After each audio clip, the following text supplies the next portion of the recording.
आज मोदी जी ने किसानों को 1600 करोड़ रुपए देने की बात की है और ये भी कहा है कि वो किसानों के साथ बात करने के लिए तैयार है।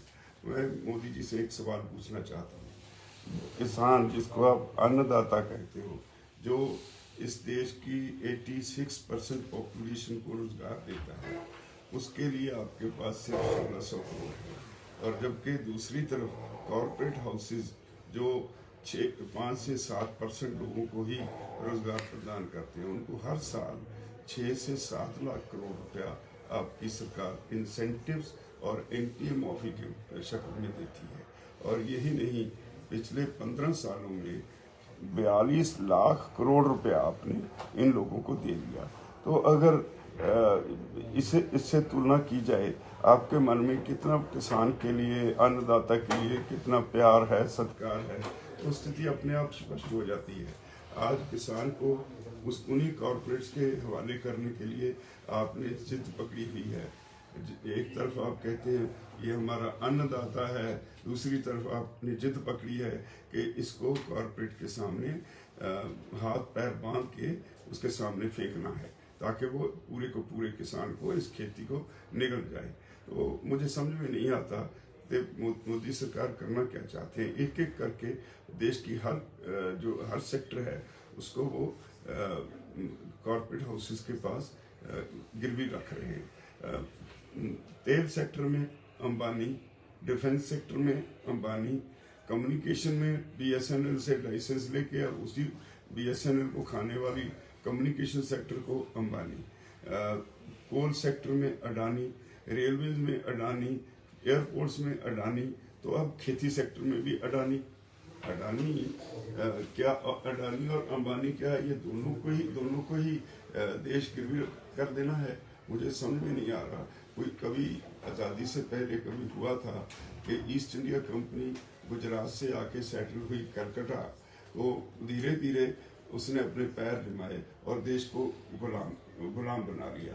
अब 2-3 कॉरपोरेट हाउसेस को जिस तरह से सब कुछ उनके हवाले किया जा रहा है, कहीं ये साजिश तो नहीं कि कहीं इन फ्यूचर मोदी जी चीन की तरह लंबे समय के लिए डिक्टेटर बन जाना चाहते हों, या ये कॉरपोरेट हाउसेस को अपना बैंक बैलेंस मान के हर चीज़ उनको देते रहें और देश पे ठीक या गलत ढंग से ताकत अपने हाथ में रखें।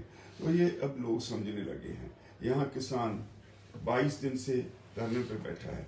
दुनिया का सबसे बड़ा और सबसे पीसफुल लाखों लोगों का ये आंदोलन, जिसने दुनिया के फ्यूचर के लिए रिकॉर्ड्स कायम किए हैं, तो ऐसे आंदोलन के लिए अगर मोदी जी के पास बैठकर बात सुनने का समय नहीं, तो जो मोदी जी कहते हैं कि हमारा देश दुनिया की सबसे बड़ी डेमोक्रेसी है, तो मैं इसको सूडो डेमोक्रेसी से आगे कुछ नहीं समझता। अगर लोगों की बात है तो सरकारें हर जगह, बाहर के दुनिया में भी हमने देखा है कि 2 दिन 4 दिन ऐसे प्रोटेस्ट होते हैं और सरकार या तो पदवी छोड़ जाती है या लोगों की बात मान लेती है।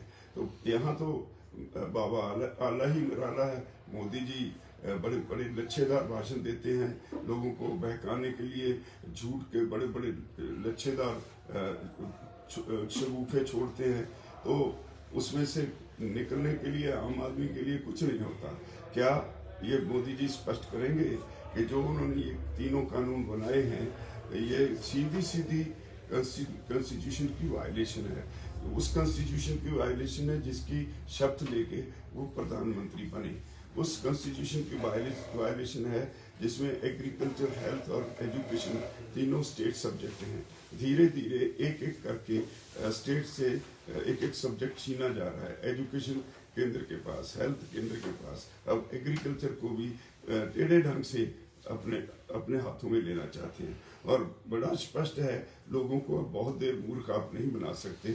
यहाँ जो लोग बैठे हैं और जो पीछे जो लोग हर जगह विरोध कर रहे हैं, वो समझने लगे हैं। यहाँ का व्यापारी, यहाँ का हर वर्ग ये समझने लगा है कि आप किस तरफ जाने वाले हैं।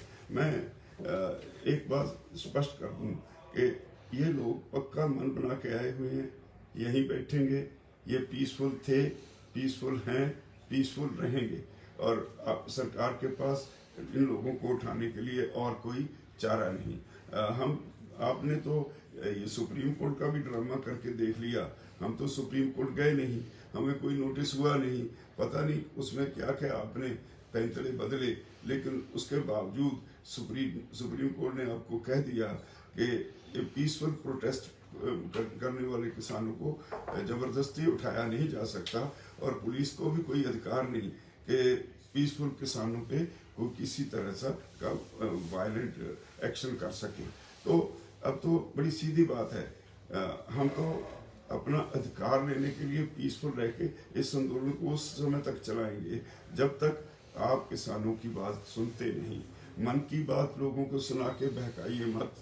अब समय आ गया है, लोगों के दिल की बात सुनिए। अगर सही मानों में लोगों की सरकार है तो लोगों का बन के दिखाइए।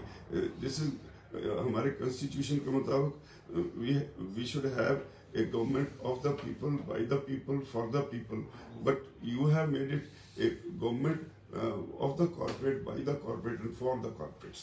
ये बात आज देश के हर शहरी को समझ आने लगी है।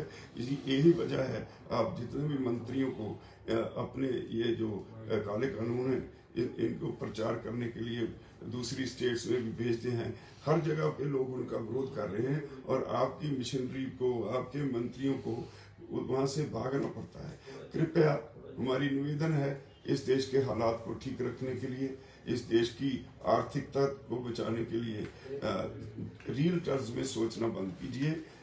हवाई बातें छोड़िए, इस देश के गरीब का ख्याल कीजिए, किसान का ख्याल कीजिए, इस देश के कर्मचारी का ख्याल कीजिए, व्यापारी का ख्याल कीजिए। केवल अंबानी या अडानी इस देश के मालिक नहीं है, इस देश के मालिक यहाँ के लोग हैं। धन्यवाद।